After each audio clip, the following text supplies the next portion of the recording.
ಪರಮೇಶ್ವರಿಯ ಭಜಿಸಿರಮ್ಮ.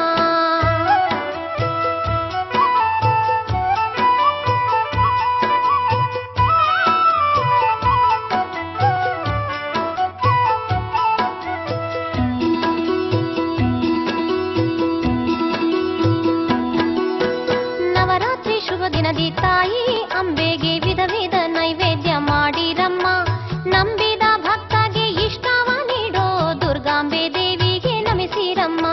ನವರಾತ್ರಿ ಶುಭ ದಿನದಿ ತಾಯಿ ಅಂಬೆಗೆ ವಿಧ ವಿಧ ನೈವೇದ್ಯ ಮಾಡಿರಮ್ಮ. ನಂಬಿದ ಭಕ್ತಗೆ ಇಷ್ಟವ ನೀಡೋ ದುರ್ಗಾಂಬೆ ದೇವಿಗೆ ನಮಿಸಿರಮ್ಮ. ದುರ್ಗಾಂಬೆ ದೇವಿಗೆ ನಮಿಸಿರಮ್ಮ. ಮಂದಾರ್ತಿ ಮಾತೆಗೆ ಮಲ್ಲಿಗೆ ಹೂ ತನ್ನಿ ಗುಡಿ ತುಂಬ ಶೃಂಗಾರ ಮಾಡಿರಮ್ಮ. ಮಂದಹಾಸ ಬೀರಿ ಚಂದದಿ ನಗುತ್ತಿರುವ ದುರ್ಗಾ ಪರಮೇಶ್ವರಿಯ ಭಜಿಸಿರಮ್ಮ.